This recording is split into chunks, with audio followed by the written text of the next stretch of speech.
جرګې پریکړه وکړه چې په ډیورنډ لاین باندې څومره هم د تګ راتګ او د تجارت ګیټونه دي په 2010 نه اول د 1893 نه واخله تر 2010 پورې چې په کومو قوانینو باندې پښتنو افغانانو ته د تګ راتګ اجازت وو بغیر پاسپورټ ویزې هغه به بیا بحال کیږي.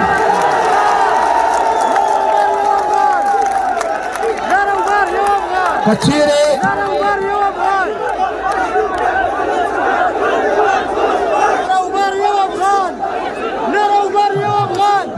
زنده‌باد ملي مشر منظور پښتون.